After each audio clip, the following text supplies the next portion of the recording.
Every day is a different day. This is something that my trainer has been telling me almost daily since I met her a year ago, and it is something that I am constantly trying to remember and something that I am constantly just trying to ingrain in myself to remind myself that not every day is going to be perfect, not every day is going to be amazing, and a horse trading trajectory is not going to be linear. It is not going to be constantly uphill.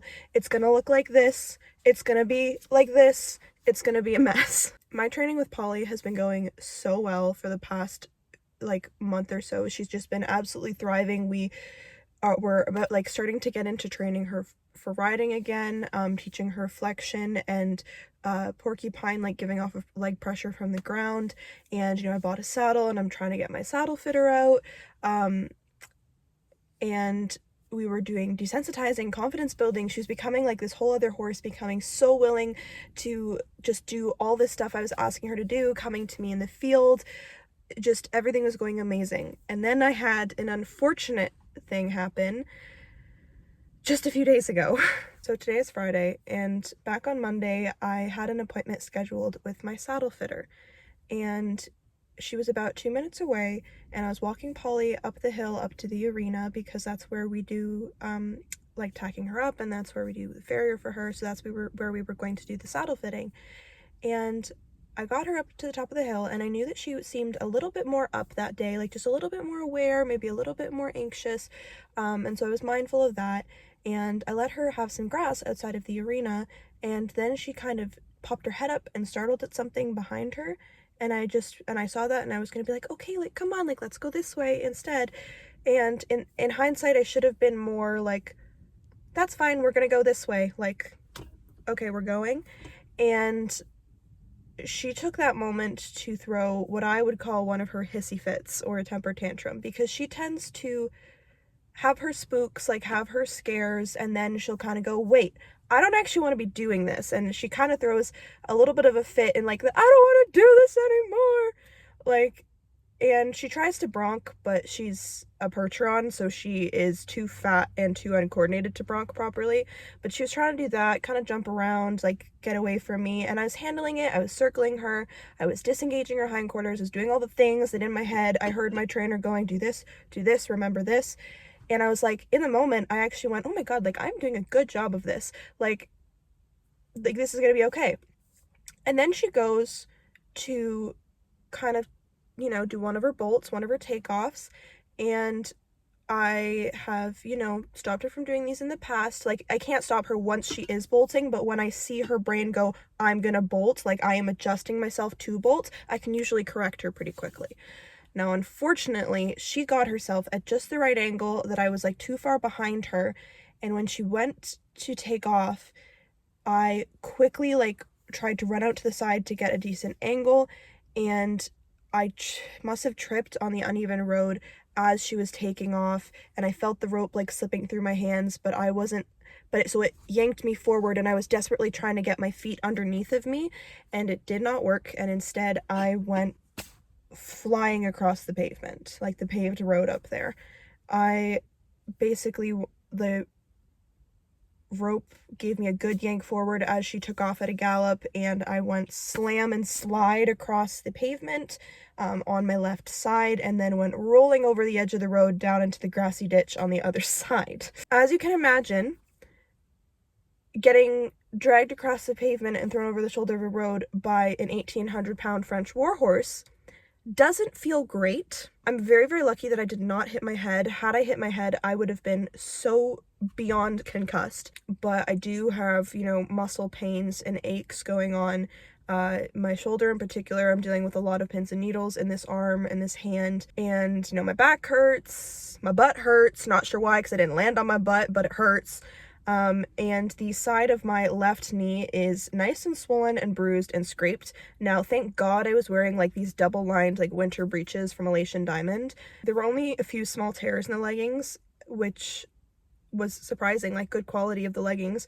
Breeches, sorry, they're winter, or I guess they're winter riding leggings or breeches. I don't freaking know, but I love them and now they're wrecked. But thank God for those, because I only I was scraped up pretty bad, but I only drew blood in like one small place. But I ended up limping back down to go get Polly, who had found an open field and was just grazing and acting like nothing had even happened. And I had to then text my saddle fitter to say, hey, so this happened, we can try to do it in the field or whatever. And she came and she was like, I am just here to check on you, because when you actually the first thing she said, she pulled up next to us, rolled down her window and said, you're not supposed to try and die. That's rule number 1.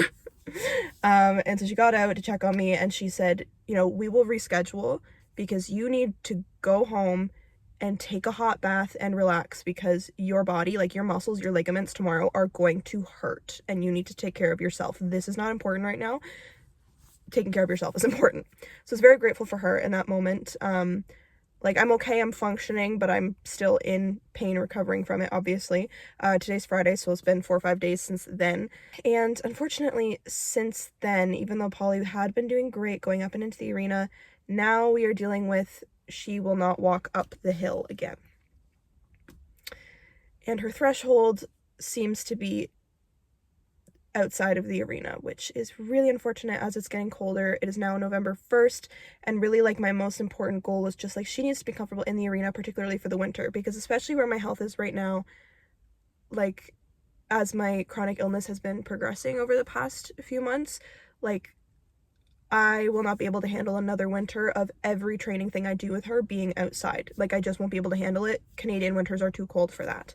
And like my saddle fitter was saying this, and I very much agree, that Polly really does need a job. She needs a job that is going to occupy more of her brain and more of her energy, because right now, like, we're not even really doing anything trotting with her. Like, we're just trying to get all of these basics down, which I know feels like I've been doing that for like 2 years, but I mean, it wasn't just training, it was training in anxiety. Like, my horse has anxiety, my horse has trauma, my horse was abused. Like, this is not just a normal training a horse from scratch case, which is why it is so much more of a give and take and an up and down, because we're not just teaching her things, we're working with her mindset to change her mindset so she can become more willing. And I just have to, it is really hard in moments like this to not feel like everything has just completely fallen apart. And so yesterday was Halloween, which was actually the 1-year anniversary of my trainer and I working together. And I had a moment of, oh, this sucks, because a year ago, Polly's threshold was basically, we can get her up the hill, but it's hard, and that's it. And that was basically what our training session was yesterday. Now, my trainer thinks, and I think this is probably true, it's not going to take her that long to get back to being comfortable going in the arena. It's just a matter of us being very firm in, you don't need to be stressed about this, so we're going to do it. But it is hard. It is really, really hard when, like, I have put, like, I haven't been in school or really working a consistent job for the past 2 years. I've basically been on gap years, and anytime someone asks me, what are you up to? I'm basically like, I'm training my horse. That is where, like, so much of my brain power goes, so much of my time. I'm out at the barn with her for like 2 hours pretty much every day. When I'm at home, half the time I am researching things for her, whether it's for her training or it's, blanketing or feed, or like I'm working on a weight loss plan because Polly needs to lose probably like at least 100 pounds. Like, she is very chunky. She's like a 7 or an 8 on the Henneke body scale right now. And it's not good. It will hopefully get a little bit better as winter comes and the grass dies. We had very, very sugary, lush grass this summer, but like, there's just so much going on in my head. Like, just for her, like, I'm trying to think about blanketing for this winter, because I don't blanket her all the time, but I do once it gets to a certain temperature. And I figured out that for like last year, that a 160 gram, like an insulated rain sheet, is what works best for her. But sometimes, very, very rarely, but sometimes I need a wool cooler underneath as an extra layer, or sometimes she's wet or she's sweaty after working, so I put that on and then her blanket, because then it dries. And if you didn't know this, fleece when it gets wet gets cold, but wool when it gets wet stays warm. But I realized, like, after, last winter, that because I use wool coolers for warmth but also for drying, I need at least 2 of them, so I need to get one of those. And I also need to replace the rain sheet that I have for her. I basically never use the rain sheet I have for her for a few reasons. 1, she rarely ever needs a rain sheet, but 2, because I don't like how it sits around her shoulders. It makes it very, very hard for her to move freely, and so I get stressed whenever I put it on her. But there are very few times, like in a winter, here where we will have like freezing rainstorms that are back to back, and so I put on her insulated rain sheet one day, and then the next day I have to switch it out because it's soaked for a wool cooler and then her rain sheet. But I don't like doing that because I don't like this rain sheet, and like she takes very good care of her blankets, so like I know that they'll last a long time. And the ones that I get, the only ones that are big enough for her, are very expensive because they're very, very high quality. Like they have a very high denier. Like they do not really rip very easily. Like they'd be having to work really hard to rip them, and Polly is very chill in the field. So I'm like, this blanket that I need, like this rain sheet is gonna be like $300, and this wool cooler is gonna be like $150, because if you were not aware, my horse is a 92 in blankets. Her blanket size is 92. Have you ever seen a horse that is a 92? Have you ever held a size 92 blanket? Because it's fucking huge, man. Like, anyways, like I'm thinking about that, and I'm thinking about how I need to get more exercise in her, like need to get her exercising more because she needs to lose weight, and because I'm worried about her, you know, getting laminitis, and I need to think about working with her feet because her feet have been an ongoing issue. They're so much better now than they were when I bought her, but it's still like constantly working on her with her feet, but also desensitizing, but also I want to get riding, and I need to get her riding so that we can get more exercise, that she can lose more weight. And it's a lot, and that's just her. I'm not even taking into account my dog, who has to do physio exercises, and I need to book a vet appointment because he needs a cartridge injection, and I need a refill on some Rumicam to have on hand, and he is reactive, so we need to be working on that. Like, there's a lot that goes into animals, okay? And it is completely overwhelming sometimes. And just with the training especially, I just have to keep reminding myself that every day is a different day. Just because today was like this doesn't mean tomorrow will be, or doesn't mean the next day or the next day will be. It's an up and down, it's a give or take. And sometimes, even when things are going amazing, shit hits the fan.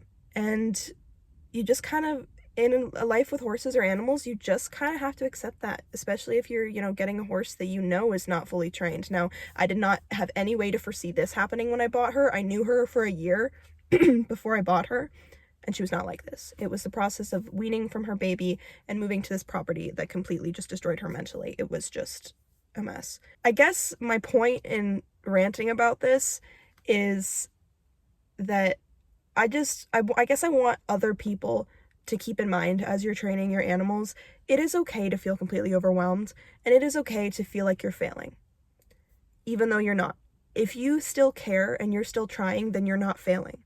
Just means you haven't found the right thing yet. I tried and failed for a full year and a half to train my horse, pretty much on my own, trying out one trainer that didn't work, and then found my current trainer. And Polly went from not being able to like take 2 steps without stopping, bolting constantly, injuring me, like pulling my shoulders all the time, to, all right, I'm taking her to the arena. We're standing in the cross ties. We're holding up our feet on a footstand for the farrier. We're walking over poles. We're doing all these groundwork exercises. Like, she is basically a completely different horse, minus what's currently going on. But I'm trying to remind myself, and I guess hopefully remind you guys, that things are not always going to be linear, and that is okay. That is normal. Okay? Animal training is not linear.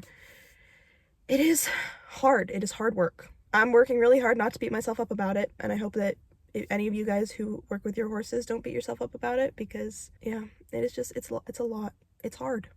And it's just important to remember to work with the horse that shows up for you that day, because horses have off days just like people do. And always try to set yourself up for success, but don't be hard on yourself when things fall short, because things are going to fall short sometimes. And that's okay. That's life. I guess that's all I really have to say. Bye.